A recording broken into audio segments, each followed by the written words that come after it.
当别人还在野外3天饿9顿时，这个男人已经给自己搭建好了庇护所。屋内不仅生活设施一应俱全，而且还自带一台取暖烹饪的壁炉。即使屋外刮着180迈的狂风暴雪，屋内依然能保持在舒适的温度，简直就是荒野生存的完美之地。秋季的森林还是一片绿意盎然的景象。半年前惨遭公司优化的德鲁，独自来到这片茂密的林区，准备在此打造一间庇护所居住，这样即使没有收入来源，也能有个安稳的生存居所。眼前的这个位置就很不错，背靠森林，面临小溪，视野也是相当的开阔。有了想法后，他便抄起手中的铁铲，开始向下挖掘出基坑。之所以选择打造半掩式庇护所，主要原因还是这里的冬季寒冷且漫长，地下庇护所的保暖效果更加出色，同时用到的木材也不会太多，可以为他节省不少的时间以及体力。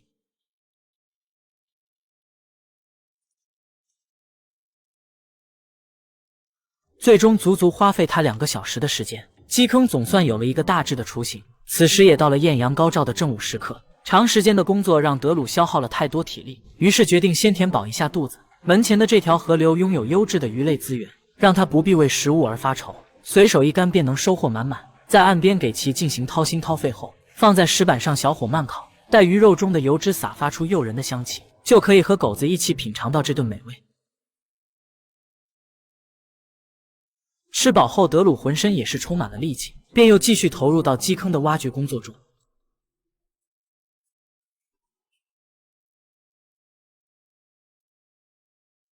在此期间，为了方便后续框架的搭建，基坑边缘他都进行了铲平。完成后，他并没有过多的停歇，转身来到森林里收集搭建所需的木材。考虑到庇护所整体框架的结实度，德鲁挑选的都是比大腿还粗的原木，并且为了使它们能够更加稳固，原木两端都还需提前加工出凹槽，依次摆放在基坑四周充当枕木。接着他用斧头一点点的劈砍，在底部枕木上加工出凹槽，把事先切割好的立柱嵌入其中，以便安装庇护所最主要的横梁。在测试没什么问题之后，天空变得愈发的阴沉，接踵而来的是一场小雨。为了保证自身在野外的安全性，德鲁不得不先与狗子躲在树下，直至天空再次放晴，他赶忙将烟囱继续往下拓深了一些，沿着内壁挖掘出壁炉造枪。好在雨后的土壤相对湿润，再加上土层较为干净，没有树根以及虱子，这让他很快便将上下打通。随后德鲁迫不及待地燃起炉火，测试了一番烟囱的排烟效果。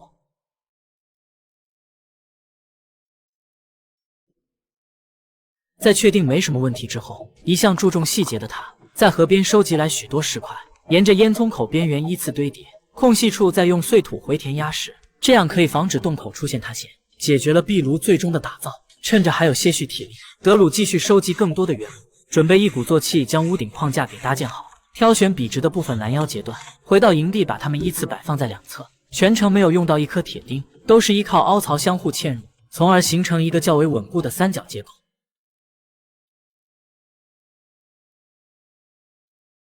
待庇护所整体框架打造完成，一天的时间转眼即逝。忙碌一天的他早已饿得前胸贴后背。德鲁重新将壁炉给燃起，随后拿出带来的新鲜猪排，表面撒上香辛料，简单调味后，便可串在木签上，架在烟囱口，利用余热熏烤。这样既能控制火候，避免烤焦，同时也能为肉排增加些许松木的香味。当然，只吃肉没有维生素也不行，为此他还一并烤了几个蔬果解腻。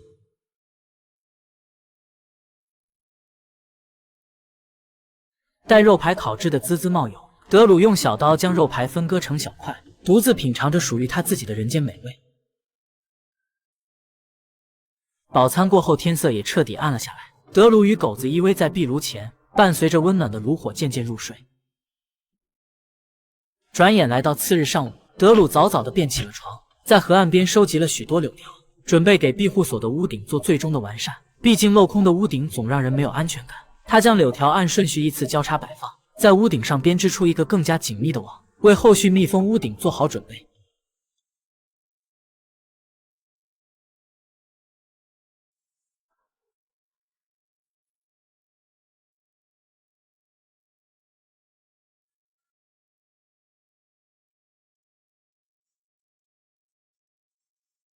随着一根根柳条的错落摆放，庇护所屋顶框架也逐渐变得清晰起来。此时天空再次下起淅沥沥的小雨，为了保证今晚不会被淋成落汤鸡，德鲁疾步穿行至密林之中，在附近寻得了几棵倒塌的枯木，其表面完整的树皮便是此次的目标。它可是纯天然的防水材料，用于铺设庇护所屋顶是再好不过的选择。不过要想做到严丝合缝，树皮之间都要层层堆叠，把每一处缝隙都密封严实，直至屋顶全用树皮铺设完成。最后再用碎土覆盖严实，减小树皮长时间风吹日晒的同时，也能进一步提升庇护所的保暖性。完成后的效果还是过于显眼，于是德鲁又去收集来许多苔藓，把它们依次平铺在屋顶上，用于装饰，让庇护所完美的融于周边环境当中。就是从远处看特别像一个坟包。好在他并不是太在意这个问题，当即切割了许多笔直的枯木，先用2个粗壮的树桩作为底座，上面依次摆放上书柜，不多时便得到了一张临时休息的单人床。随着庇护所已经达到了可以居住的条件，忙碌一天也是时候该准备今天的晚餐了。这些经常在森林走动的野山鸡就很不错，德鲁二话没说直接捕获了一只。往往高端的食材只需简单的烹饪，才能锁住食材本身的味道。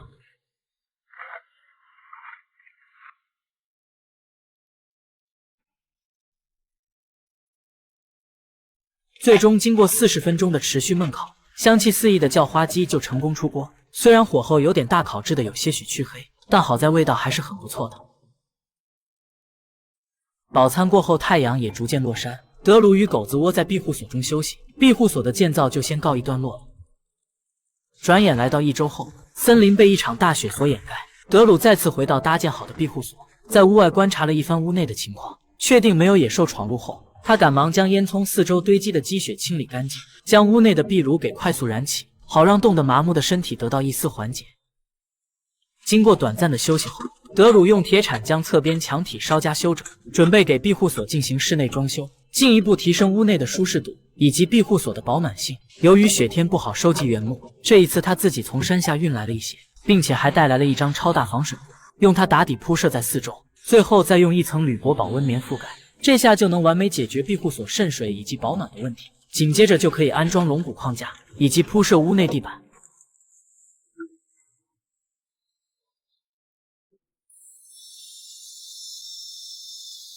等把地板部分铺设完成，下一步自然就该墙体的打造。作为野外最严谨的男人，德鲁每铺设一块木板，都会用水平仪测量，以保证不会出现丝毫偏差。这样既是对野外生活的极致追求，同时也能避免后续返工。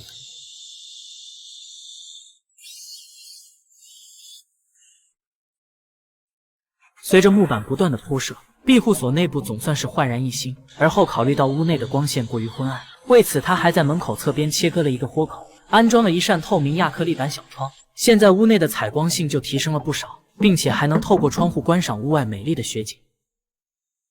接着他把目光投向屋顶，由于壁炉已经被密封进后侧墙体中，德鲁只能重新购买一个新的壁炉。不过在正式安装前，还需在屋顶掏出一个安置烟囱的洞口。完事后，他将壁炉搬进屋内，把烟囱管给组装好。从这屋内的装修以及配置，足以看出德鲁是想常住在这里。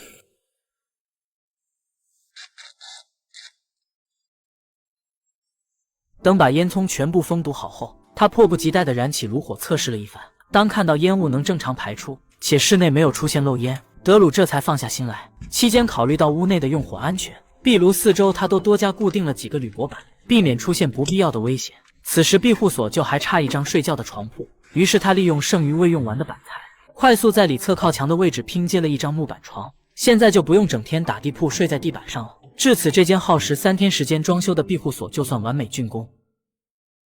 转眼来到第2天上午，德鲁将墙体边缘多出的部分切割平整，用木板给其进行了包边，让屋内变得更加工整美观，并且还把后方剩余的空隙一并用木板铺设密封，可以充当置物架摆放杂七杂八的物品。至于床板下方的空间，德鲁用木板将其分隔开，右边用来当作狗窝，中间用来码放干柴以及各类工具，左边则用来存放自己的背包，让有限的空间变得更加工整。忙完这件事情，也该到了吃午饭的时间。德鲁简单烹饪了一锅培根鸡蛋，独自坐在门口享受着惬意的时刻。吃饱后，一阵强烈的困意袭来，一人一狗就这样舒服地躺在屋内，此刻惬意的心情直接到达了顶峰。等德鲁醒来已是下午3点半，趁着今天还有些许时间，他将之前预留的大门给切割掉，重新订设了更加工整的门框，并且还打造了一扇与窗户相同造型的大门，让小屋外观看起来更加统一。除此之外，为了让庇护所能够居住得更加长久，屋内墙体他都进行了打磨，并且还刷了一层防潮防腐漆，以保证木制品能够更加耐用。等把这些事情相继解决完，一天时间很快便又结束了。德鲁将剩余的鸡肉全部倒入锅中烹煮，把剩余的物资全部消耗完。明天准备下山重新采购物资，所以今晚的晚餐十分的奢侈，但就是这做法有点惨不忍睹。